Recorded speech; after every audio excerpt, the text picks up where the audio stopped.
সুপ্রিয় শিক্ষার্থী বন্ধুরা, আসসালামু আলাইকুম। শুভ সকাল।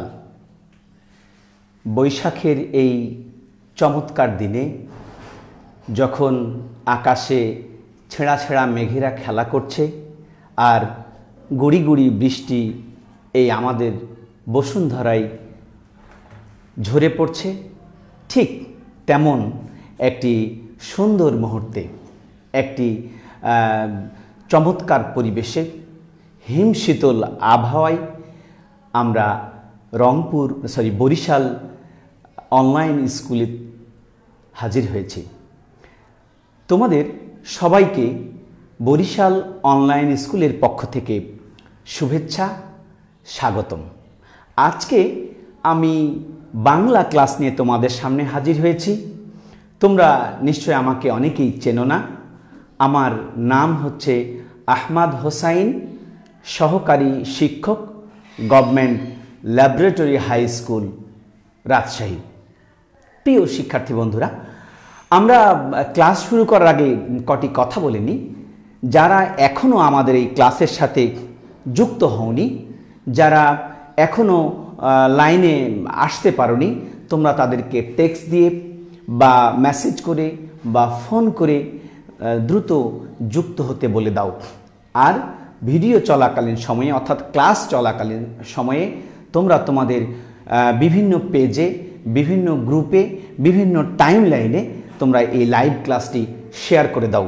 আমি কর্তৃপক্ষকেও, বরিশাল অনলাইন স্কুল কর্তৃপক্ষকে অনুরোধ করব, আপনারা এই ক্লাস যে আমাদের শুরু হয়ে গেছে, এই ক্লাসটিকে আপনারা বিভিন্ন গ্রুপে, পেজে শেয়ার করে অন্যান্য শিক্ষার্থী যারা আছে, আমাদের প্রাণপ্রিয় শিক্ষার্থীদের দেখার সুযোগ করে দেবেন।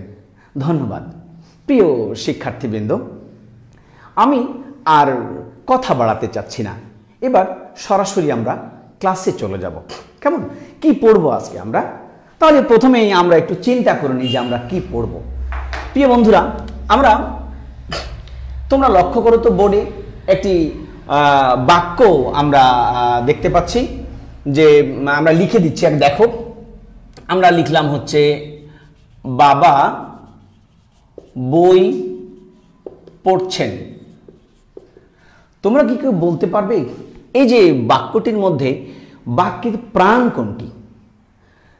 তোমরা কি কেউ বলতে পারবা? হ্যাঁ, আমি জানি যে তোমরা জানো। একটি বাক্যের প্রাণ হচ্ছে এই যে এইটা। তাহলে গঠনগত দিক থেকে এই যে পড়ছেন, এটাকে বাক্যের আমরা কি বলবো? আমরা এটাকে, হ্যাঁ ঠিক ধরেছো তোমরা, এটা হচ্ছে বাক্যের ক্রিয়াপদ। কেমন? এই যে ক্রিয়াপদ, এই ক্রিয়াপদের যে মূল অংশ তাকে আমরা কি বলি? তাহলে এই ক্রিয়াপদের মূল অংশ হচ্ছে ক্রিয়ামূল। ঠিক আছে না? ক্রিয়াপদের মূল অংশটাই হচ্ছে ক্রিয়ার মূল বা ক্রিয়ামূল। সহজ কথা, ক্রিয়ার মূল বা ক্রিয়ামূল। এর আবার আরেকটা বিকল্প নাম আছে, তোমরা জানো? নিশ্চয় জানো। হ্যাঁ জি, আমরা ধরে নিচ্ছি তোমরা জানো। এইটার নাম হচ্ছে কি? ক্রিয়ামূল বা এটা ধাতু। আজকে আমরা পড়ব হচ্ছে ক্রিয়ামূল বা ধাতু।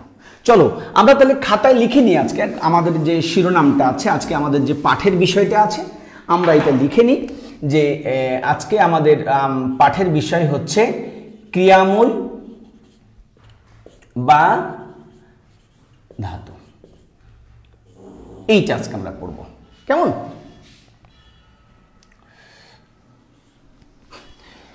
প্রিয় শিক্ষার্থী বন্ধুরা, আজকে আমরা এই বরিশাল অনলাইন স্কুলে ক্রিয়ামূল বা ধাতুর ক্লাসটি এমনভাবে ডিজাইন করেছি যাতে এই ক্লাসটি ষষ্ঠ শ্রেণীর বন্ধুরা, সপ্তম শ্রেণীর বন্ধুরা, অষ্টম শ্রেণীর বন্ধুরা, নবম শ্রেণীর বন্ধুরা এবং দশম শ্রেণীর বন্ধুরা, শুধু কি তাই, মাধ্যমিক ছাড়িয়েও যদি আমরা আরও উপরে যেতে চাই, একাদশের বন্ধুরা, দ্বাদশের বন্ধুরা, দুঃখিত, শুধু তাই নয়, শুধু একাদশ দ্বাদশ পর্যন্ত সীমাবদ্ধ নয়।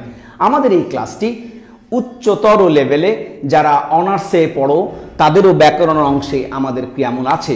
শুধু তাই নয়, যে সমস্ত শিক্ষার্থী বা যে সমস্ত ভাই বোনেরা পড়াশোনা শেষ করে ফেলেছে, অর্থাৎ বিসিএস পরীক্ষা দেবে বা বিভিন্ন চাকরির জন্য কম্পিটিশনে অংশগ্রহণ করবে, তাদের জন্যও কিন্তু আজকে এই ক্লাসটি খুবই অর্থবহ এবং গুরুত্বপূর্ণ।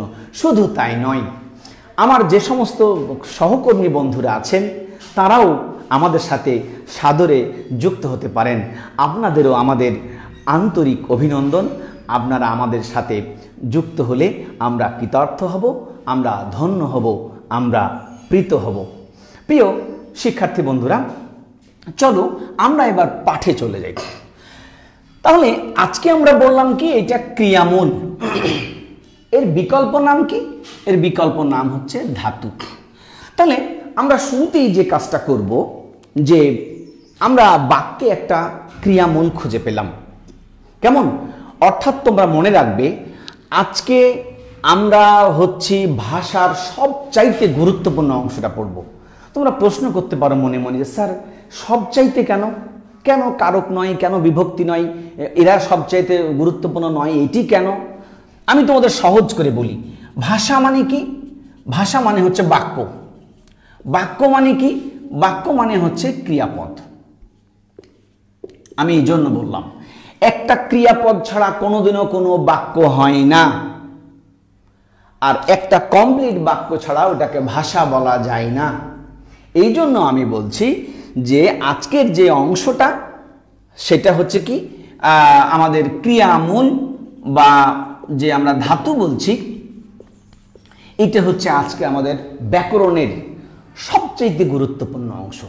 তোমরা নিশ্চয়ই ব্যাকরণে খেয়াল করেছ যে কি বলে, যে ক্রিয়াপদকে বাক্যের প্রধান অঙ্গ বলা হয়। আমাদের প্রধান অঙ্গ কোনটি? আমাদের প্রধান অঙ্গ কোনটি? আমাদের প্রধান অঙ্গ হচ্ছে মাথা। হাত না থাকলে চলে, একটা পা না থাকলে চলে। আমাদের পৃথিবীতে অনেক মানুষ আছে যার দুটো হাতই নেই, দুটো পা নেই, চোখ নেই, কান নেই, কিন্তু মাথা নেই, অসম্ভব। মাথা ছাড়া যেমন একটা মানুষকে কল্পনা করা যায় না, একটি প্রাণীকে কল্পনা করা যায় না, ঠিক ক্রিয়াপদ ছাড়া একটি বাক্যকে কল্পনা করা যায় না। আমরা আজকে সেই ক্রিয়াপদেরই আরো অভ্যন্তরের যে বিষয়টা, সেটা হচ্ছে কি, ক্রিয়ামূল বা ধাতু। আমরা সেই অংশটা পড়ব। এই জন্য বন্ধুরা আমি বলেছি আজকে আমরা ভাষার বা ব্যাকরণের সবচাইতে গুরুত্বপূর্ণ অধ্যায়টা পড়ব। ঠিক আছে, আমরা প্রস্তুত? Let's go. তোমরা শুরুতেই, আমরা আগে ধাতুর সংজ্ঞা যাওয়ার আগে শুরুতেই আমরা একটি বাক্য লিখে নিব। সবাই খাতায় একটি বাক্য লিখে নিব। লেখো যে কোনো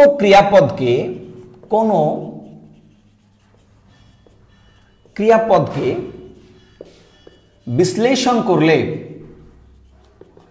বিশ্লেষণ করলে মোট দুটি অংশ পাওয়া যায়।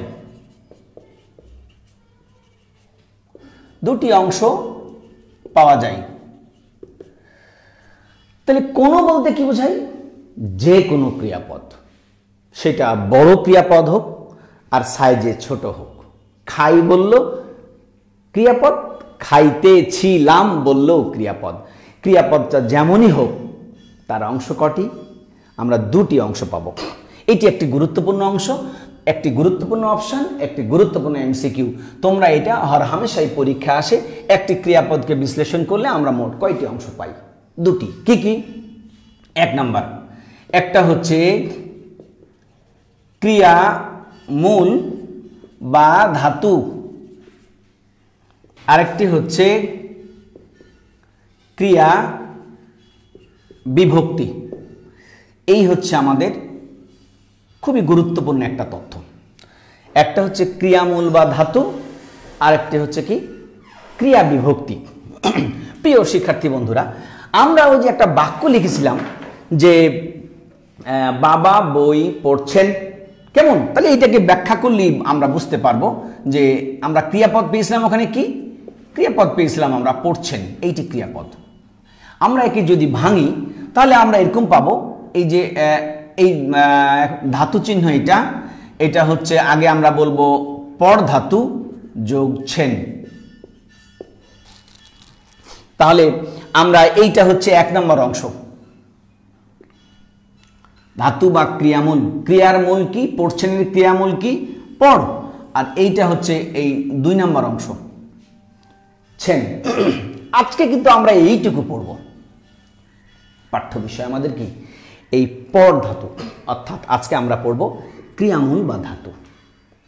তাহলে আমরা প্রাথমিকভাবে এইটুকু আমাদের মনে রাখলেই চলবে, যে কোনো ক্রিয়াপদকে বিশ্লেষণ করলে আমরা 2টি অংশ পাই, একটি হচ্ছে ক্রিয়ামূল বা ধাতু, আর একটি হচ্ছে বিভক্তি। আমরা বিভক্তি নিয়ে এখানে ছিটাফোটাও আলোচনা করব না। আমরা কি নিয়ে আলোচনা করব? আমরা আলোচনা করব ক্রিয়ামূল বা ধাতু নিয়ে। তাহলে আসো বন্ধুরা, এই ক্রিয়ামূল বা ধাতু জিনিসটা কি, এটা আগে আমাদের বুঝতে হবে না?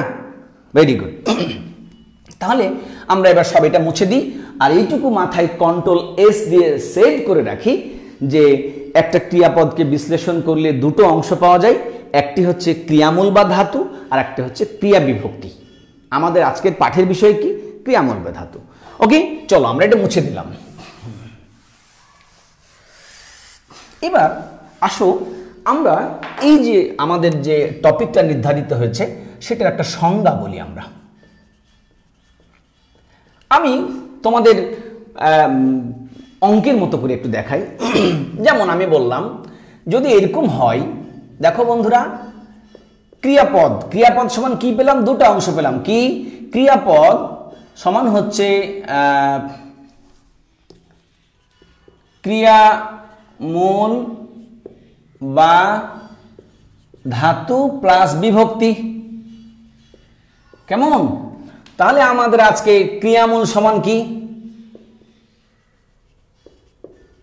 ক্রিয়ামূল সমান কি? তাহলে ক্রিয়ামূল সমান হবে, এরকম লিখে নাও তোমরা, ক্রিয়াপদ মাইনাস বিভক্তি।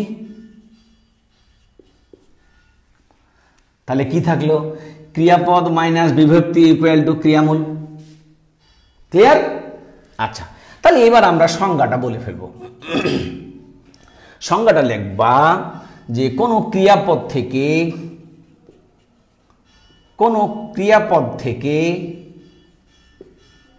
বিভক্তি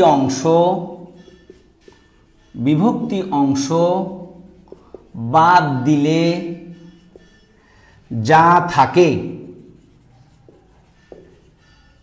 তাই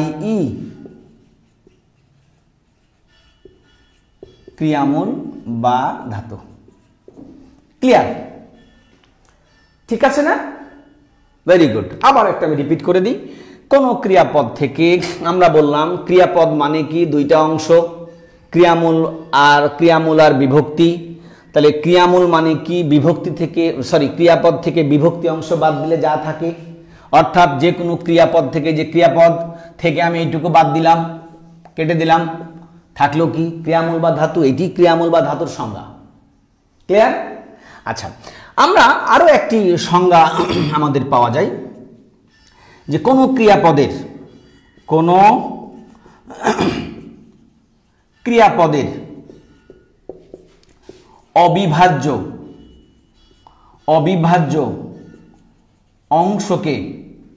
অবিভাজ্য অংশকে ধাতু বা ক্রিয়ামূল বলে। এটিও একটা সংজ্ঞা।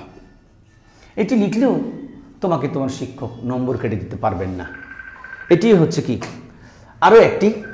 হ্যাঁ,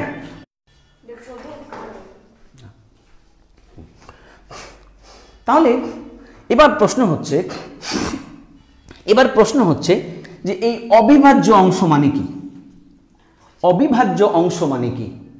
অবিভাজ্য অংশ মানে হচ্ছে যে যেটাকে আর কি বিভাজন করা যায় না, যেটাকে আর ভাঙা যায় না, বিশ্লেষণ করা যায় না। সুতরাং এটি হচ্ছে অবিভাজ্য। আমি তোমাদের বুঝাই, যেমন আমি ওইখানে দেখো, আমরা একটি অবিভাজ্য অংশ মানে কি একটু বুঝাই দিই এখানে সুন্দর করে। কেমন? অবিভাজ্য অংশটা কি? আমি বললাম এরকম, এই পড়ছেন, এটা 2টা পার্ট পেলাম। কি? একটা পেলাম পর ধাতু, আর একটা কি, ছেন। এইটাকে তুমি আর ভাঙতে পারবে না, পরকে আর ভাঙা যাবে না, অবিভাজ্য অংশ। কিন্তু এইটাকে আবার বিভক্তি তো আমরা পড়ছি না, কিন্তু এটা ভাঙা যায়। 6 যোগ n, এটি হচ্ছে কালসূচক, এটি হচ্ছে পুরুষসূচক, বিভক্তি ভাঙা যায়। কিন্তু যেটা ক্রিয়াপদ, আর একটা জিনিস আমি বললাম, যেহেতু ক্রিয়ামূল বলছি আমরা, ক্রিয়ামূল অর্থাৎ এই শব্দটার মূল অংশ হচ্ছে পদ, যেহেতু এটা ক্রিয়াপদ, এইটা হচ্ছে অমূল অংশ, এইটা হচ্ছে মূল অংশ। পর হচ্ছে মূল অংশ আর ছেন হচ্ছে অমূল অংশ। সুতরাং আমার ছেন তো প্রশ্নই ওঠে না, আমি এটা নিয়ে কথাই বলবো না, কারণ আমার পাঠের বিষয় হচ্ছে এখন ধাতু পর।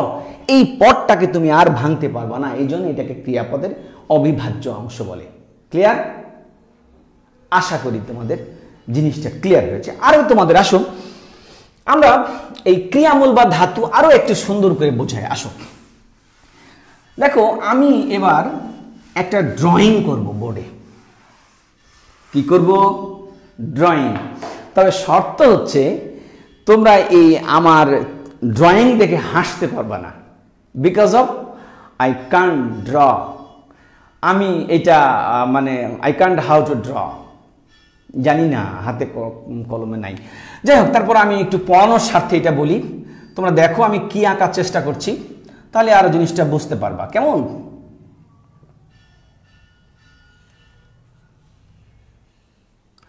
এইটা আমি জানি না তোমরা এটা কতটুকু ভালো করে নিবা।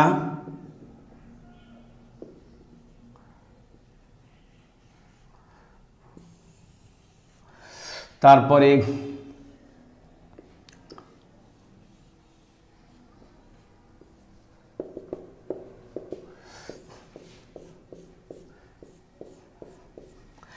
আমরা একটি কিসের ছবি? একটি গাছের ছবি আঁকলাম। এটি কি বোঝা যায় যে গাছ? না বোঝা গেলে আমি দুঃখিত, আমি এর চেয়ে তার ভালো আঁকতে পারবো না। বোঝা যায় গাছ? আমি এই জন্য বললাম, এই মূলটা বোঝানোর জন্য আমি এই ছবিটা আঁকলাম। মূল, মূল জিনিসটা কি? আমরা সাধারণত ব্যবসার মূলধনে মূল বোঝাই। আমরা ক্রিয়ামূলের জন্য আমরা এই গাছের একটা সাহায্য নিব। সাপোজ যেমন ধরো আমি বললাম যে একটা গাছের মূল রুট, আমাদের দেখবা এইটা কিন্তু কি সব একই চিহ্ন, এটা একটা রুট চিহ্ন। এই রুটকে বাংলায় কি বলে? ধাতু। আর এই বৃক্ষের ক্ষেত্রে কি বলা হয়? বৃক্ষের ক্ষেত্রে বলা হয় মূল। মূল মানে এই দেখো আপরুট, গাছ আপরুট করা মানে কি? সমূলে উৎপাটন করা। তাহলে এইটা হচ্ছে মূল। কেমন? ধাতু, রুট, সব এগুলো কিন্তু সব এক জিনিস। এক একটা সাবজেক্টে এক এক পরিভাষাটা এক এক রকমের ব্যবহার হয়। তাহলে এই যে গাছ, আমরা দেখো এই গাছের এইটার নাম কি? এইটার নাম হচ্ছে কাণ্ড। কেমন? আমার এই গাছের আরেক ক্রিয়ার সাদৃশ্য আছে বোঝানোর জন্য, ক্রিয়াপদ। ক্রিয়াপদের এই অংশটার নাম কি? বিভক্তি। এটার নাম কি? এটার নাম হচ্ছে বৃক্ষমূল। তাহলে ক্রিয়ার জন্য এটার নাম হবে কি? এটার নাম হচ্ছে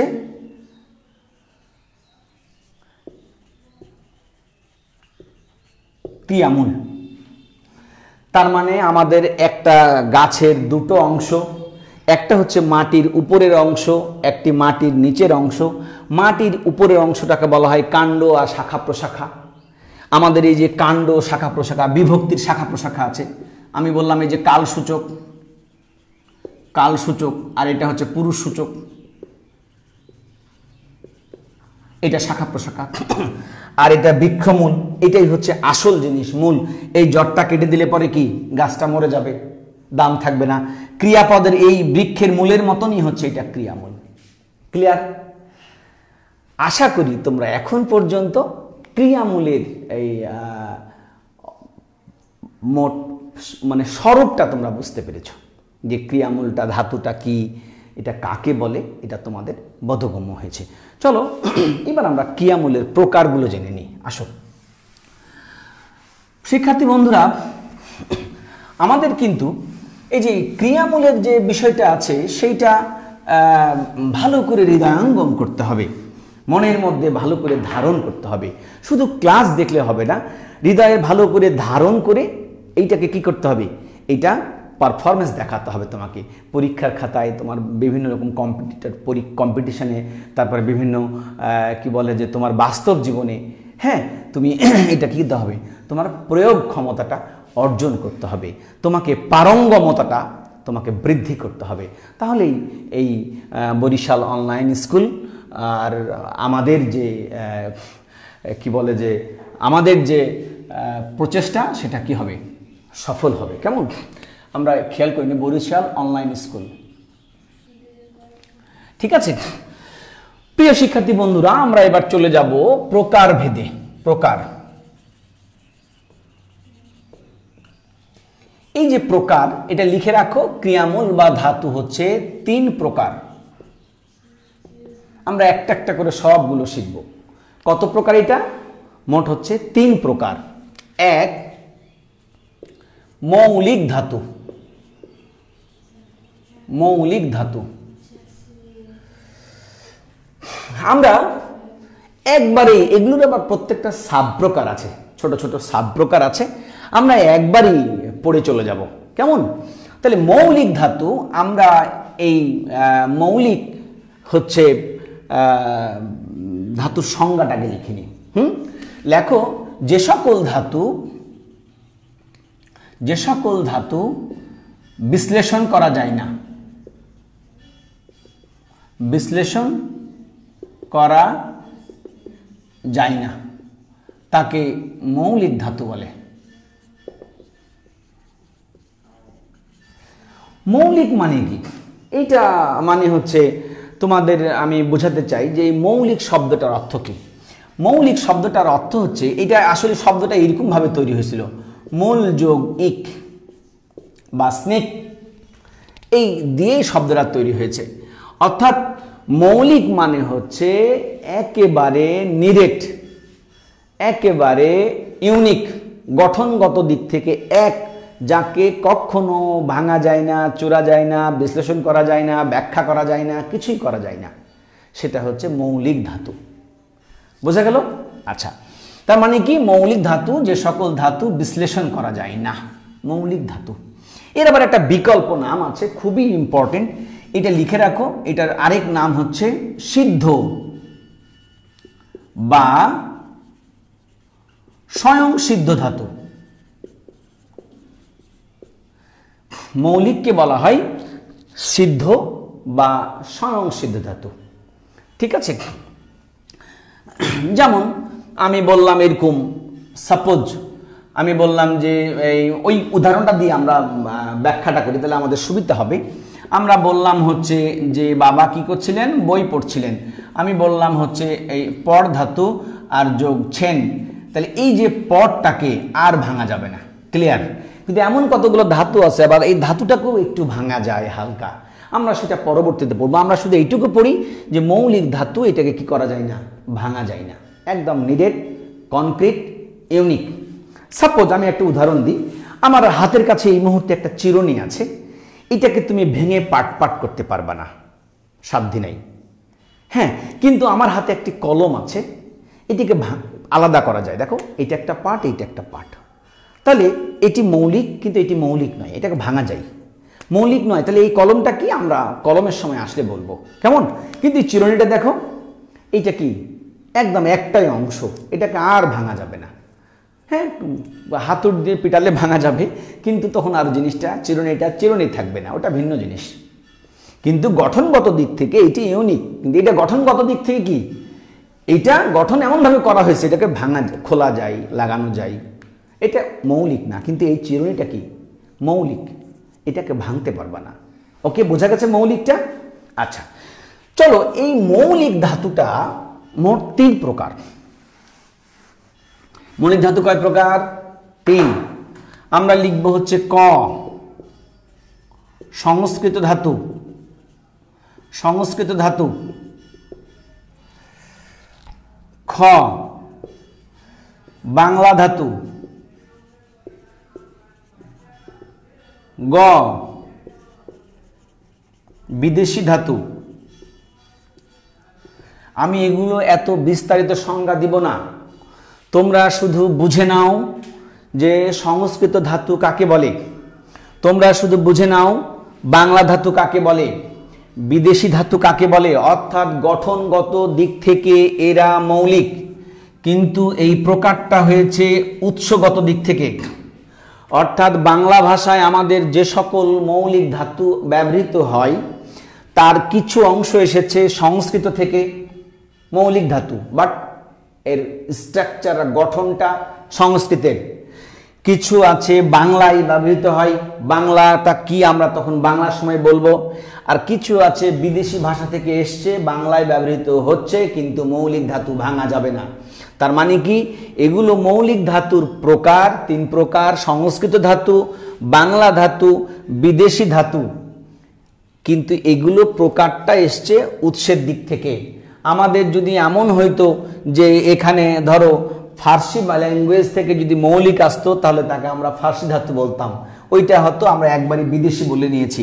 অর্থাৎ সংস্কৃত, বাংলা বাদে আর যত অন্য ভাষা থেকে এসছে সবগুলোকে একত্রে বলছি কি, বিদেশি ধাতু। সংস্কৃত ধাতু, প্রিয় শিক্ষার্থী বন্ধুরা, সংস্কৃত ধাতু তোমরা জানো যে এইটা সংস্কৃত অর্থাৎ তৎসম শব্দ থেকে বাংলা এসেছে এমন ক্রিয়াপদের ধাতুটা কি, সংস্কৃত ধাতু। বুঝাতে পেরেছি? অর্থাৎ আমরা তো ধাতু বলছি কাকে, ক্রিয়াপদের মূলকে। তাহলে ক্রিয়াপদ যদি সংস্কৃত হয় তাহলে তার ধাতুটা সংস্কৃত, সহজ কথা।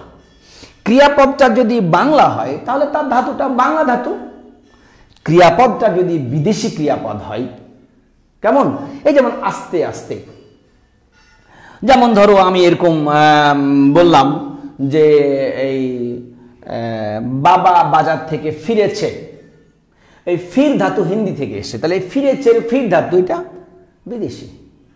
আমরা উদাহরণ দিলে আরো আমাদের কাছে কি জলবৎ তরলং হয়ে যাবে, একদম পানির মতো সোজা হয়ে যাবে। প্রিয় শিক্ষার্থী বন্ধুরা, আমরা তার এইটুকু বুঝেছি যে মৌলিক ধাতু যাকে ভাঙা যায় না, এটি হচ্ছে মৌলিক ধাতু। আর যেগুলোকে ভাঙা যায় না সেগুলো মৌলিক ধাতু, সেগুলো 3 প্রকার: সংস্কৃত, বাংলা, বিদেশি। তার মানে প্রকারটা আমরা উৎসের দিক থেকে বিভাজন করছি, যে সংস্কৃত ক্রিয়ার মূলকে সংস্কৃত ধাতু বলছি, বাংলার ক্রিয়ামূলকে বাংলা ধাতু বলছি, আর বিদেশি যে ক্রিয়াপদগুলো আমাদের বাংলা ভাষায় ব্যবহার হয় সেগুলো ধাতুকে কি বলছি, বিদেশি ধাতু বলছি। ক্লিয়ার? আমরা উদাহরণ দিলে তোমাদের কি বিষয়টা আরো পরিষ্কার হয়ে যাবে। যেমন ধরো আমি এরকম বললাম শ্রু, শ্রু, আমি বললাম হচ্ছে স্থা, আমি বললাম হচ্ছে গম, কেমন, তারপরে আমি বললাম হচ্ছে পট, আমি বললাম হচ্ছে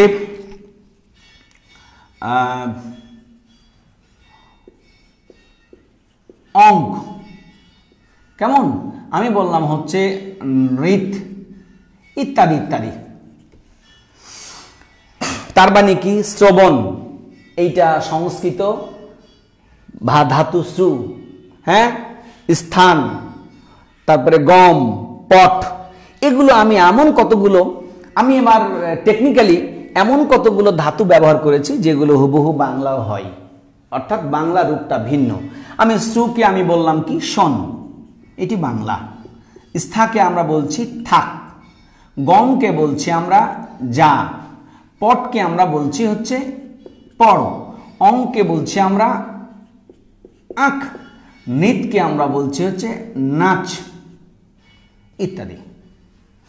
তোমরা একটা জিনিস খেয়াল করছো, এই যে কোনো জায়গায় হস হচ্ছে, কোনো জায়গায় হচ্ছে না, তার মানে কি, যে সমস্ত ধাতু শেষে কার আছে স্পষ্ট। এই যেমন শ্রুতে কি আছে, রস্য, এখানে কি আছে আ, এখানে কি আছে আ, এগুলোর ক্ষেত্রে হবে না। আর যেগুলোতে নাই সেগুলোতে আমরা কি হস চিহ্ন ব্যবহার করেছি। তবে সবচেয়ে বেশি শুদ্ধ যদি আমরা এর আগে কি একটা ধাতু চিহ্ন এরকম করে ধাতু চিহ্ন একটা দিয়ে দিতে পারি, হ্যাঁ,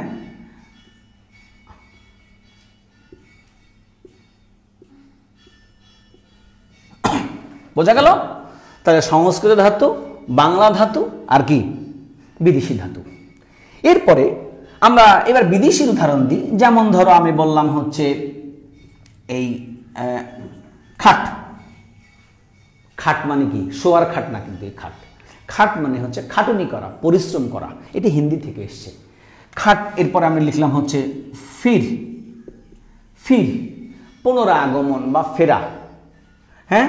তারপরে এই যে আমাদের টিচারেরা অনেক সময় বলে এই এত চেঁচায় না, চেঁচ, চিৎকার করা, কেমন, আচ্ছা। তারপরে এই এরকম আমরা দেখো আমরা জানি না এটা আমাদের বাংলা শব্দের ধাতু নয়। এই যে বৃষ্টিতে ভিজছে, ভিজ এটা হিন্দি থেকে এসছে। ভিজ মানে কি কেউ তোমরা বলতে পারবে? ভেজা না, ভিজ মানে কি? ভেজা তো বুঝলামই, ভিজ, ভিজ মানে সিক্ত হওয়া। কেমন? তারপরে এরকম আছে জম, একদম জমে গেছে, ঘনীভূত হওয়া। হ্যাঁ, তারপরে এরকম আছে ঝুল। ঝুল মানে কি? ঝুল মানে হচ্ছে দোলা, ঝুলা। বা এরকম হতে পারে টান, একজনের প্রতি আমার প্রতি তোমাদের টান, তোমাদের প্রতি আমার টান, আকর্ষণ। এটি বিদেশি থেকে এসছে। কেমন? তারপরে এই একটা শব্দ আছে আট, আটো সাটো হওয়া। আট শব্দের আসলে মূল অর্থ হচ্ছে শক্ত করে বাঁধা। আট আমরা অসংখ্য দিতে পারি, এই ইত্যাদি দিদি আমরা। হ্যাঁ, তাহলে আমাদের যে এখন পর্যন্ত যে 3টা 1 নাম্বার মৌলিক ধাতুর প্রকারগুলো আশা করি তোমাদের বোধগম্য হয়েছে। ক্লিয়ার? তারপরে যদি কোনো প্রশ্ন থাকে তাহলে আমাদের এই যে বরিশাল অনলাইন স্কুল আছে না, বরিশাল অনলাইন স্কুল, তোমরা এখানে এই পেজে কমেন্ট বক্সে কমেন্ট করবে, আমি ইনশাল্লাহ রেসপন্স করব। তোমরা যদি চাও তাহলে এই যে ভিডিও দেখবা ডেসক্রিপশনে আমার ইউটিউব লিংক আছে, ওই লিংকে ট্যাপ করে ইউটিউব পেজে ঢুকে ওইখানে সাবস্ক্রাইব করবে। এরপরে বেল আইকন টিপে নোটিফিকেশনের জন্য রেডি থাকবে। আর ওখানে মন্তব্য করলেও বা প্রশ্ন করলেও আমি কি করব?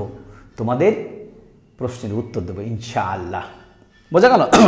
তাহলে আমরা এখন এই 3 প্রকারের 1 প্রকার পড়লাম, মৌলিক ধাতু। তারপরে মৌলিক ধাতু বললাম যে সকল ধাতু বিশ্লেষণ করা যায় না তাকে মৌলিক ধাতু বলে। এগুলোর আর একটা বিকল্প নাম আছে সিদ্ধ বা স্বয়ংসিদ্ধ ধাতু। আর এইটা আবার 3 প্রকার। 3 প্রকারের মধ্যে প্রথম প্রকার হচ্ছে সংস্কৃত। সংস্কৃত ক্রিয়াপদের মূলটাকে সংস্কৃত ধাতু বলে। বাংলা, যেটা সংস্কৃত নয় প্রাকৃত একটা ভাষার স্টেজ আছে, ওইখান হয়ে বাংলাতে এসছে। অর্থাৎ শব্দটার যাত্রা সংস্কৃতে শুরু হয়েছিল, প্রাকৃত ভাষায় একটু চেঞ্জ হয়ে বাংলাতে প্রবেশ করেছে। একটা উদাহরণ বলতে পারি তোমাদেরকে, শব্দটা ছিল মস্তক, তারপরে হয়ে গেল মথ্যু, তারপরে হয়ে গেল মাথা। তাহলে এই যে মাথাটা হচ্ছে বাংলা, এইটা সংস্কৃত, এইটা হচ্ছে প্রাকৃত, এইটা হচ্ছে বাংলা। তাহলে এইরকম যদি কোনো ধাতু থেকে থাকে তাহলে সেটা কি? বাংলা ধাতু। আর একটা হচ্ছে সংস্কৃত থেকেও নয়, বাংলা থেকেও নয়, বিদেশি ভাষা থেকে এসে আমাদের বাংলায় হরহামেশা কিছু কিছু ক্রিয়াপদ ব্যবহৃত হচ্ছে। এই ক্রিয়াপদগুলোর মূলগুলোকে বলা হয় কি? বিদেশি ধাতু। ক্লিয়ার? চলো এবার আমরা দ্বিতীয় প্রকারে চলে যাই। প্রিয় শিক্ষার্থী বন্ধুরা, আমরা এবার দ্বিতীয় প্রকারের মধ্যে চলে যাব। এটির নাম হচ্ছে সাধিত ধাতু। কি? খাতায় তুলে নাও। কি? 2 নাম্বার হচ্ছে সাধিত ধাতু।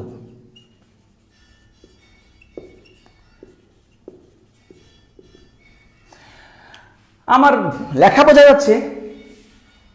আমার লেখা আবার তোমাদের মতো এত সুন্দর না। তাহলে সাধিত ধাতু একটা ছোট্ট এই গণিতের মতো ফর্মুলা দিই। কেমন? তোমরা এই যে এরকম বলো না, x5 সমান সমান হচ্ছে 10 হলে x এর মান কত হবে? 2 হবে। এরকম আছে না? তোমরা করো না? হ্যাঁ, আমি এইরকম করে একটু গণিতের মতো করে বোঝাই। আমরা এইটাকে ধরবো মৌলিক প্লাস আ ইকুয়াল টু সাধিত ধাতু। এটা হচ্ছে একটু মানে গাণিতিক স্টাইলে উপস্থাপন করলাম। তাহলে সাধিত ধাতুর সংজ্ঞা হয়ে গেল আমার। ক্লিয়ার? যে মৌলিক যোগ আ ইকুয়াল টু কি? সাধিত ধাতু। না, আমরা এটা মনে রাখার জন্য তোমাদের টিপস দিলাম। অবশ্যই আমরা সাধিত ধাতুর কি এটি সংজ্ঞা দিব। লেখো, ওই কথাটা আমরা বলবো। মৌলিক ধাতুর পরে আ প্রত্যয় যোগে যে ধাতু গঠিত হয় তাকে সাধিত ধাতু বলে। ক্লিয়ার? তাহলে আ প্রত্যয়, আ একটি প্রত্যয়, এইটা সাধিত ধাতু। আ প্রত্যয় একটি এমসিকিউ হর হামেশা থাকে যে সাধিত ধাতু কোন প্রত্যয় যোগে সাধিত হয় বা গঠিত হয়, সেটার উত্তর এক কথাই হবে কি? আ প্রত্যয়, এ প্রত্যয়, উ প্রত্যয়, ই প্রত্যয়। ক্লিয়ার? ওকে, তাহলে মৌলিক ধাতুর পরে আ প্রত্যয় যোগে, তার মানে কি সাধিতকে ভাঙা যাবে, সাধিতকে ভাঙা যাবে কিন্তু মৌলিককে ভাঙা যাবে না। প্র্যাকটিক্যাল দেখে নাও এবার। এটা ছিল মৌলিক ধাতু, এটাকে আর ভাঙা যায় না। এর সাথে লাগলো আ প্রত্যয়, অর্থাৎ এই যে এখন যুক্ত হলো, এখন তৈরি হলো কি? সাধিত ধাতু। এটি হচ্ছিল মৌলিক, এটাকে আর ভাঙা যায় না। এর সাথে আর একটা আ প্রত্যয় যুক্ত হলো, সাধিত, এটা সাধিত হলো। এখন টোটালি সাধিতকে ভাঙানো যাবে, এই একটা অংশ, এই একটা অংশ। তার মানে তুই মৌলিক ধাতুকে, সাধিত ধাতুকে ভাঙলে কি পাবা? একটা মৌলিক ধাতু পাবা, একটা আ পাবা। ক্লিয়ার? বুঝেছো? না বুঝলে প্রশ্ন করবা, আমরা আরো সুন্দর করে বুঝিয়ে দেবো। আর একবার বলে দিচ্ছি, মৌলিক ধাতুর পরে আ প্রত্যয় যোগে যে ধাতু গঠিত হয় তাকে সাধিত ধাতু বলে। ওকে, সাধিত ধাতু মৌলিক ধাতুর মতোই আবার তিন প্রকার। কত প্রকার? তিন প্রকার। আমরা লিখে নিই। ক, এক নাম্বার হচ্ছে নাম ধাতু, দুই নাম্বার হচ্ছে প্রযোজক ধাতু,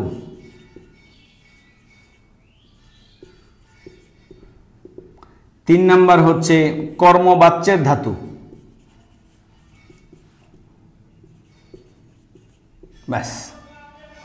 এখন নাম ধাতু কি, এইটা আমাদের বুঝতে হলে আমাদের এবার একটু পেছনে ফেরত যেতে হবে। কেমন? নাম ধাতুটা কি তোমরা কি বলতে পারো? এই যে নাম পদ কি, তোমাদের একটু বুঝিয়ে দিই। বোর্ডে দিয়ে খেয়াল করো, পদ প্রধানত দুই প্রকার। একটি হচ্ছে নাম পদ, আরেকটি হচ্ছে ক্রিয়াপদ। এই যে ক্রিয়াপদ, নাম পদ আবার কয় প্রকার? চার প্রকার। কি কি? বিশেষ্য, বিশেষণ, সর্বনাম আর অব্যয়। বিশেষ্য, বিশেষণ, সর্বনাম, অব্যয়, এই চারটিকে একত্রে বলা হয় নামপদ। আর আলাদা থাকলো একটা ক্রিয়াপদ। এই পদ প্রধানত দুই প্রকার, নামপদ আর ক্রিয়াপদ। অবশ্য অব্যয় সব্যয় একটি তত্ত্ব আছে, সেটিও সঠিক। তাহলে নামপদ এবং ক্রিয়াপদ এই মিলিয়ে পদ হয় মোট পাঁচ প্রকার। নামপদ চার প্রকার, বিশেষ্য, বিশেষণ, সর্বনাম, অব্যয় আর এক প্রকার ক্রিয়াপদ। এই মিলিয়ে, সব মিলিয়ে পদ পাঁচ প্রকার। পদ প্রধানত দুই প্রকার, নামপদ, ক্রিয়াপদ বা অব্যয় পদ, সব্যয় পদ। কিন্তু সাধারণত পদ হচ্ছে পাঁচ প্রকার, বিশেষ্য, বিশেষণ, সর্বনাম, অব্যয়। এই নাম পদের থেকে এই নাম ধাতু এসছে। ক্লিয়ার? আমরা এবার একটা সংজ্ঞা লিখবো, এটাকে লিখতে হবে। লেখক বিশেষ্য, বিশেষণ ও অব্যয়ের পরে, এই তিনটার পরে আ প্রত্যয় যোগে যে ধাতু গঠিত হয় তাকেই নাম ধাতু বলে। আর একটু মিলিয়ে নাও, তুলে নাও খাতায়। বিশেষ্য, এখানে আমরা নাম পদ পেয়েছিলাম কয়টা? চারটা। এখানে সর্বনামটা বাদ, এটা কাজ করতে পারে না এখানে গিয়ে, তার বাকি থাকলো তিনটা। এই তিনটা কি কি? বিশেষ্য, বিশেষণ এবং অব্যয়। বিশেষ্য, বিশেষণ এবং অব্যয় এগুলো হচ্ছে কি? পদ। এরপরে যখন আ যুক্ত হবে তখন সেটা কি হবে? নাম ধাতু হবে। তার মানে এখানে বিশেষ্য, বিশেষণ, অব্যয় পদ ধাতু হিসেবে ব্যবহৃত হবে। এরা এখানে অব্যয় পদ কিন্তু ক্রিয়ার ধাতু হিসেবে ব্যবহৃত হবে। আমরা উদাহরণ দিলে আরো পরিষ্কার হবে, এই জন্য এগুলোকে কি বলা হয়? নাম ধাতু বলা হয়। চলো আমরা এবার হচ্ছে একটি উদাহরণ দেখলে আমাদের কাছে জিনিসটা আরো জলবৎ তরলং হয়ে যাবে। ওকে বন্ধুরা, তোমরা মনে রাখবে, একেবারে মাথায় রাখবে যে আমাদের জিনিসগুলো খুব মনোযোগ দিয়ে খেয়াল করতে হবে। হ্যাঁ, আমি তোমাদের সংস্কৃতে একটি প্রবাদ বলি যে পরিশ্রমং বিনা বিদ্যা ন ভবতি। কি বললাম? লিখে নিবে তোমরা। হ্যাঁ, পরিশ্রমং বিনা বিদ্যা ন ভবতি। এই প্রবাদটার অর্থ হচ্ছে কষ্ট, সাধনা, পরিশ্রম ছাড়া বিদ্যা অর্জিত হয় না। সুতরাং আমাদের একটু মনোযোগ দিয়ে কি করতে হবে? চলতে হবে। মনোযোগ দিয়ে দেখতে হবে, পড়তে হবে, বুঝতে হবে। ক্লিয়ার?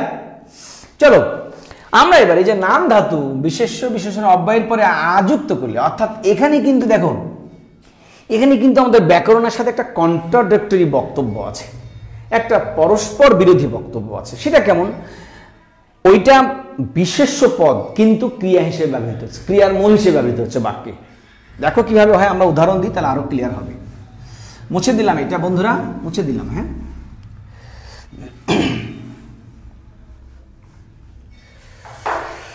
যেমন ধরো আমি বললাম, এই যে এরকম বললাম শব্দটা দুর্নীতি বাজরা, দুর্নীতি বাজরা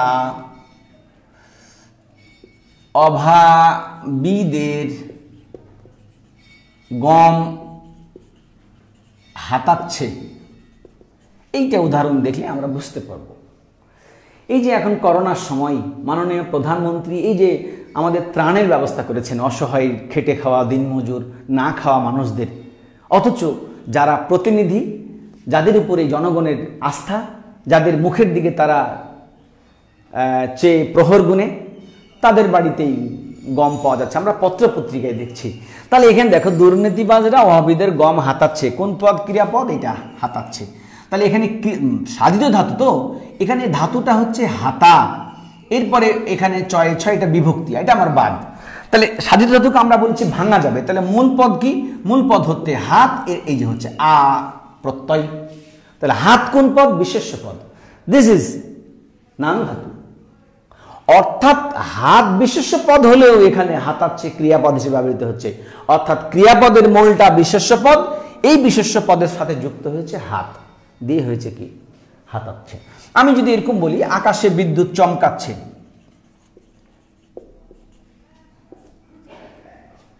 কি? তাহলে চমকাচ্ছে, চমক যোগ আ, চমকা। তারপরে এই যে এই তুমি এই লাঠিটি বাঁকিয়ে ধরো, শব্দটা ছিল বাঁকায়ে, কেমন? তারপরে আমি এরকম বললাম, দেখো বিশেষ্য দিয়ে দিলাম, বিশেষণ দিয়ে দিলাম। আমরা অব্যয় দিয়ে একটা উদাহরণ দিই। নাম ধাতুর কন্ডিশন কয়টা? বিশেষ্য, বিশেষণ, অব্যয়। যেমন ধরো যে আমার দাঁত ব্যথাই কনকনাই। তাহলে এই যে কনকনাই, হ্যাঁ, ফোড়াটা টনটনাই, বায়ু বাইরে বায়ু সনসনাচ্ছে, খাদ্যের উপর মাছি ভন ভনাচ্ছে বা ভন ভনাই, তাও হবে। তাহলে এখানে শব্দটা ছিল কি? এই কন কনকনা। এইটি হচ্ছে কি? এইটি হচ্ছে ক্রিয়ামূল বা ধাতু। এখন এর সাথে আবার ভাগ করো তুমি এটাকে, যেহেতু আমরা সাধিত ধাতু কি করা যায়? বিশ্লেষণ করা যায়। তাহলে শব্দটা হচ্ছে কনকন যোগ আ, তাহলে এইটি হচ্ছে অব্যয় পদ, আর এইটা হচ্ছে কি? প্রত্যয়। ক্লিয়ার? আচ্ছা, তাহলে আমরা এতক্ষণ কি পড়লাম? নাম ধাতু পড়লাম। তবে খেয়াল করে বন্ধুরা, এখানে কিন্তু একটা জিনিস আছে, এই নাম ধাতু আ প্রত্যয় যোগ হবে, এইটাও আ প্রত্যয় যোগ হবে, এইটাও আ প্রত্যয় যোগ হবে, সবগুলাই তো আ। বুঝবা কেমনে কোনটা নাম, কোনটা প্রযোজক, কোনটা কর্মবাচ্য, এটা বুঝবা কেমনে? আমরা শেষের দিকে একটা টিপস দিয়ে দেবো তোমাদের, কেমন? আচ্ছা, এই গেল আমাদের নাম ধাতু। এবার আসো প্রযোজক ধাতু। প্রযোজক ধাতু তোমরা খুবই কমন একটা ধাতু, তোমরা লিখে রাখো।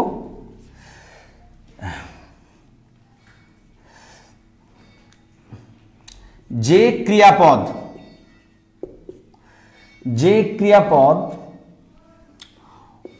অন্যের প্রযোজনায় বা তত্ত্বাবধানে সাধিত হয় তাকে প্রযোজক ক্রিয়া বলে। আর প্রযোজক ক্রিয়ার ধাতুই হচ্ছে প্রযোজক ধাতু। আবারও বলি, মিলে নাও। যে আমরা যদি একেবারেই বলি যে ধাতু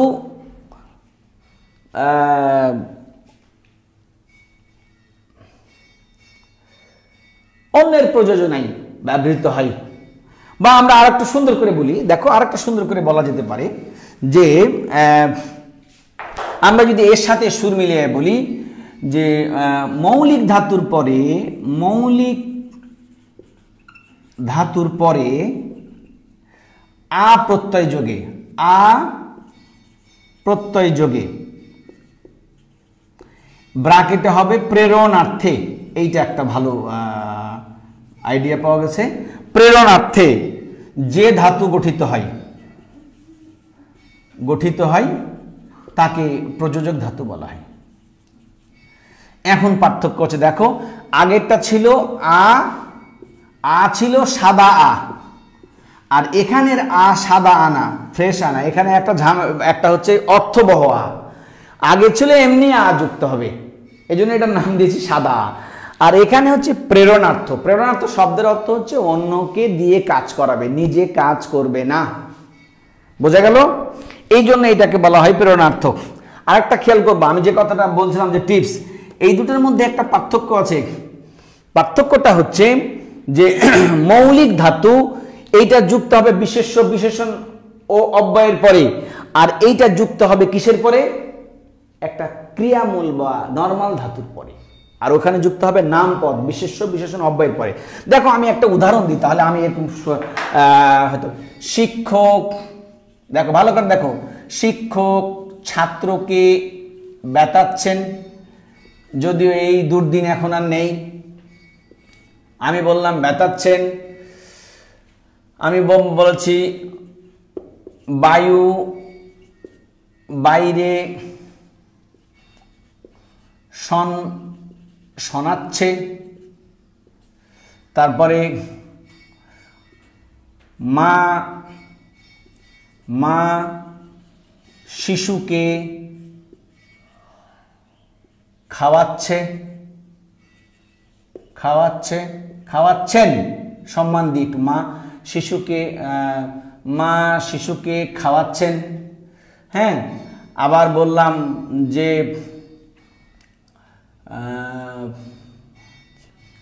খাওয়াচ্ছেন, শোনাচ্ছেন। তারপর বললাম যে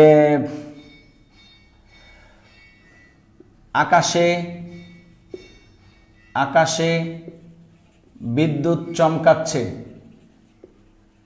দেখো এইখানে সবগুলোর গঠন একরকম। এখানে ব্যথাচ্ছে, শোনাচ্ছে, খাওয়াচ্ছে, চমকাচ্ছে। তুমি কি করে বুঝবা উত্তর কোনটা? তোমাকে প্রশ্ন করলো নিচের কোনটি প্রযোজক ধাতুর উদাহরণ, বা নিচের কোনটি নাম ধাতুর উদাহরণ নয়। উত্তর পজিটিভ হোক নেগেটিভ হোক, উত্তর একটাই হবে। সরি, প্রশ্নটা পজিটিভ হোক আর নেগেটিভ হোক, উত্তর কিন্তু একটাই হবে। এখন তুমি ট্রেস করবা কি করে? দেখো এখানে ব্যাদ বিশেষ্য পদ, সুতরাং এটা হবে না। এখানে শন অব্যয় পদ, এটাও হবে না। এখানে খা হচ্ছে কি? এখানে দুটি কন্ডিশনে আসছে, একটা খা যোগ আ, খাওয়া। এই খা হচ্ছে এটা উত্তর, আর চমক এটাও হবে না। তার মানে এইটা হবে উত্তর। এইটি দুটি কারণে হচ্ছে যে শিশু নিজে এখানে খাচ্ছে না, মা এখানে নিজে খাচ্ছে না, খাচ্ছে কে? শিশু। শিশু তাকে দিয়ে খাওয়াচ্ছে। তাহলে এখানে নাম ধাতু এবং প্রযোজক ধাতুর মধ্যে পার্থক্য দুটি, মিল হচ্ছে একটি। মিল হচ্ছে এখানেও আ হবে, এখানেও আ হবে, কিন্তু পার্থক্য দুটি। এখানে নাম ধাতু বিশেষ্য, বিশেষণ ও অব্যয়ের পরে আ হবে, আর এখানে ক্রিয়ামূলের পরে আ হবে। 1 নম্বর পার্থক্য। 2 নম্বর পার্থক্য, এই নাম ধাতুতে যখন আ হবে তখন কোনো কন্ডিশন ছাড়া এমনি আ আসবে। আর এখানে একটা কন্ডিশন হচ্ছে কি? এখানে যে আটা আসবে সেটা প্রেরণার্থে আসবে, অর্থাৎ অন্যকে দিয়ে কাজ করানো। শিক্ষক ছাত্রদের পড়াচ্ছে, মা শিশুকে হাসাচ্ছে, মা শিশুকে চাঁদ দেখাচ্ছে, হ্যাঁ, রাখাল গরুকে ঘাস খাওয়াই। হ্যাঁ, তাহলে এগুলো হচ্ছে কি? প্রযোজক ধাতু। ক্লিয়ার? চলো আবার আমরা গ নাম্বার কর্মবাচ্য ধাতুটা একটু বুঝিনি। তোমাদের কর্মবাচ্য ধাতু এটা হচ্ছে যে ধাতু, লেখো, যে ধাতু ক্রিয়াপদের সাথে কর্মের প্রাধান্য থাকে।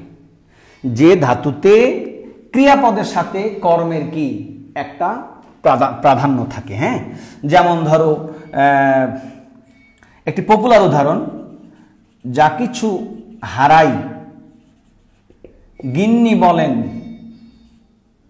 গিন্নি বলেন কেষ্টা বেটাই চোর, কেষ্টা বেটাই চোর। তাহলে এই যে হারাই পদটা এখানে, এটি হচ্ছে কি কর্মবাচক ধাতু। তবে এখানে একটি স্টার চিহ্ন দিয়ে একটা বলে রাখতে পারি যে অনেক ব্যাকরণবিদ বলেছেন যে এই কর্মবাচক ধাতু আলাদা করে নামকরণ করার দরকার নাই, এটি প্রযোজক ধাতুরই একটা অংশ। তবে আমরা প্রকার যখন লিখবো সাধিত তখন 3 প্রকারে লিখব। তারপরে যে কাজটা ভালো দেখায় না, এই ভাই তুমি যে কথাটা বললে এটা ভালো শোনাইলো না, তাহলে ভালো দেখায়, ভালো শোনায়, হারাই, এগুলো কি, এগুলো হলে আমরা কর্মবাচক ধাতু দেওয়ার চেষ্টা করব। এটা বেসিক্যালি প্রযোজক ধাতুরই একটা অংশ। প্রিয় শিক্ষার্থী বন্ধুরা, আমরা যে এতক্ষণ পর্যন্ত কয় প্রকার ধাতু পড়লাম? মৌলিক, সাধিত। এবার চলো আমরা যৌগিক ধাতু পড়ি। 3 নাম্বার, শেষ নাম্বারটা আমাদের। এবার আমরা একেবারে প্রান্তিক পর্যায়ে চলে এসেছি। আমরা এবার 3 নাম্বার ধাতুটা পড়ব। কেমন? 3 যৌগিক ধাতু। যৌগিক ধাতু কেমন? হ্যাঁ, যৌগিক ধাতুর এই গঠনটা হচ্ছে যোগ যোগ ইক, যৌগিক। বোঝালো? এই যৌগিক মানে হচ্ছে, সহজ করে বুঝো যে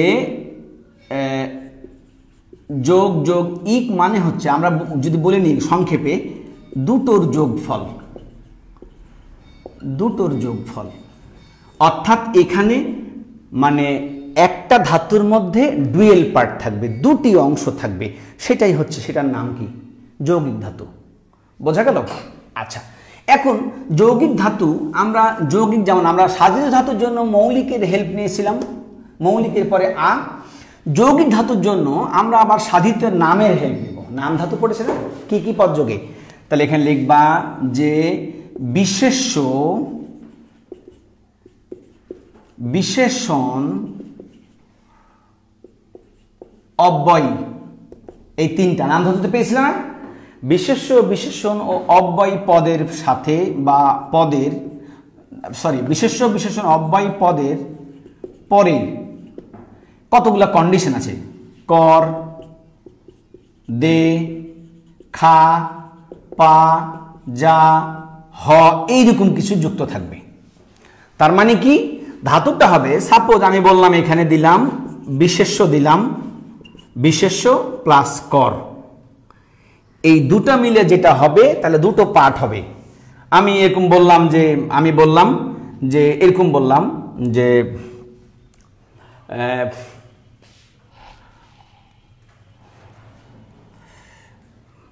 এরকম বললাম এই বাড়ি করো, বাড়ি করো।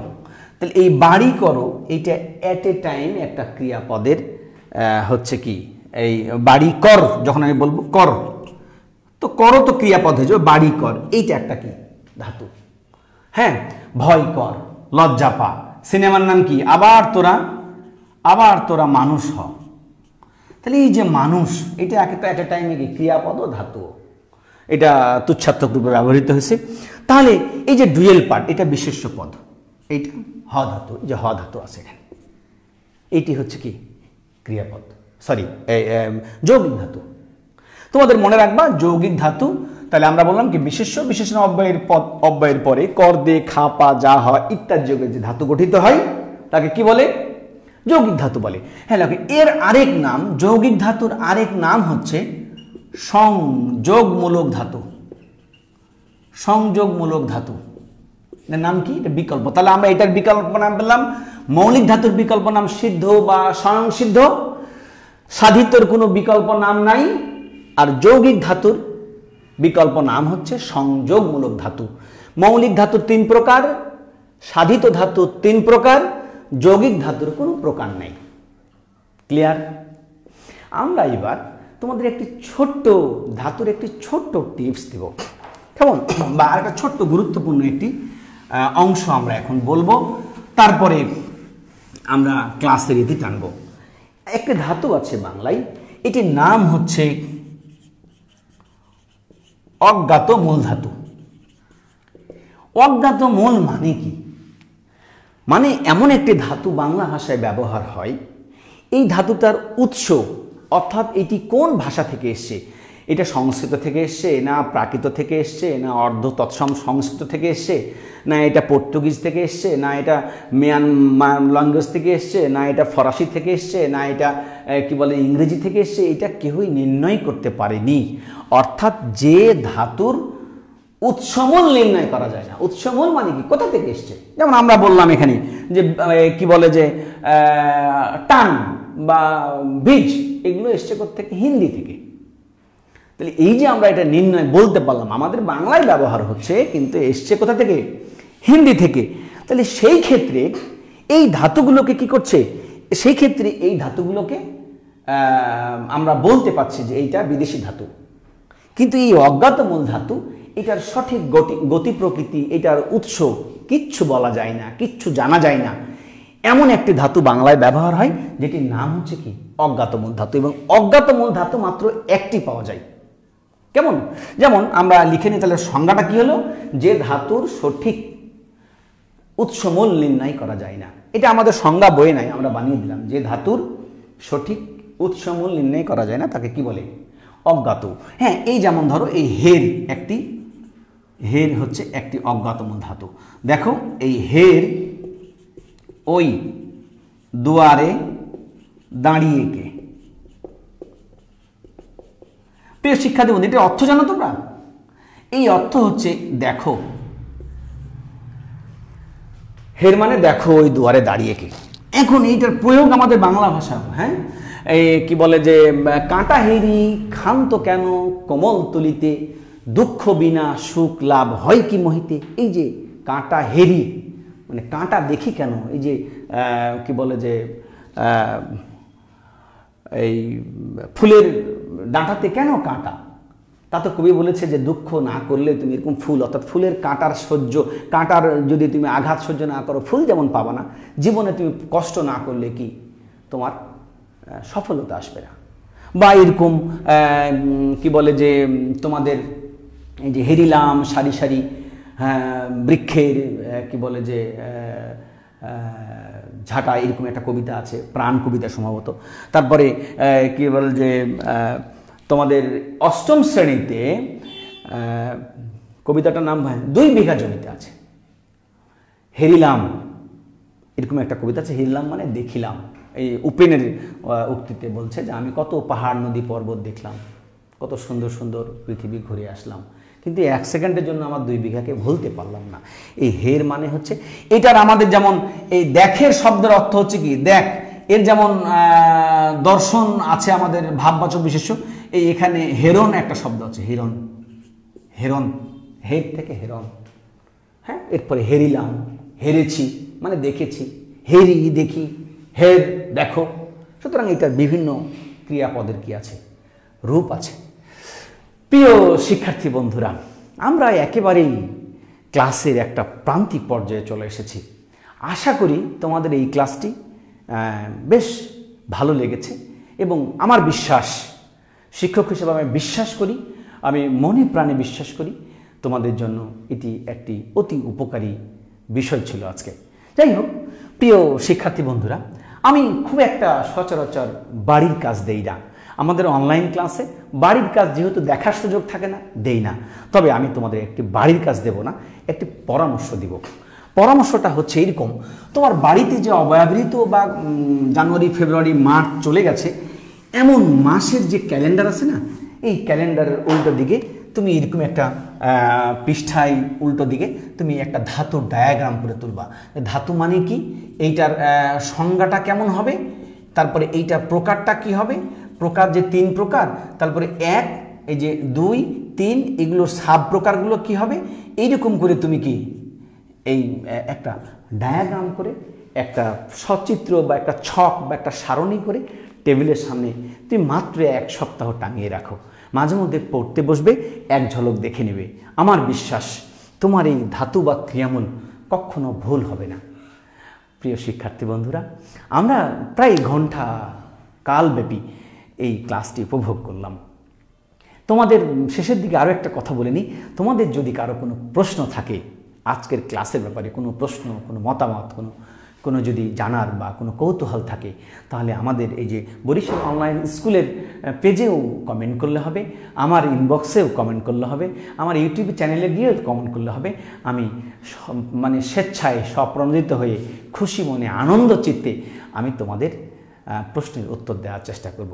সুপ্রিয় শিক্ষার্থী বন্ধুরা, আজকে এই পর্যন্তই, আমাদের যাবার সময় হয়ে গেল। জানি না আবার তোমাদের সাথে এই বরিশাল অনলাইন স্কুলে কোন ক্লাস নিয়ে হাজির হব, তবে তোমরা নিয়মিত প্রথমে পেজটাকে লাইক দিয়ে রাখবে আর প্রতিদিনই রাত্রিবেলা 9টা-10টার পরে এই পেজের রুটিনগুলো দেখে নেবে। আর কি করবে, আর এই পেজের সাথে যুক্ত থাকবে, উৎসাহ দিবে, উদ্দীপনা দিবে আর বরিশাল অনলাইন স্কুলের সাথে থাকবে। সেই পর্যন্ত যে যেখানে থাকো ভালো থেকো, সুস্থ থেকো। আর আরেকটা কথা, আমাদের দেশে এখন করোনার যে ক্রান্তিকাল, প্রতিদিনই এটার অবনতি হচ্ছে, প্রতিদিনই হিউজ পরিমাণে মানুষ আক্রান্ত হচ্ছে। জানি না আমরা কতদিন এই কি বলে যে আমাদের এই করোনাকে ধরাশায়ী করতে আমাদের আর কতদিন লাগবে। স্রষ্টার কাছে সবাই দোয়া করবা আমাদের প্রিয় মাতৃভূমিকে, আমাদের স্বজাতি ভাইদেরকে যেন আল্লাহ মাফ করে দেন, সবাইকে সুস্থ রাখুন। তোমরা নিয়মিত বরিশাল অনলাইন স্কুলের সাথে থাকবে, বাড়িতে থাকবে আর পড়াশোনার সাথে থাকবে। সেই পর্যন্তই, আল্লাহ হাফেজ। আসসালামু আলাইকুম ওয়া রাহমাতুল্লাহ।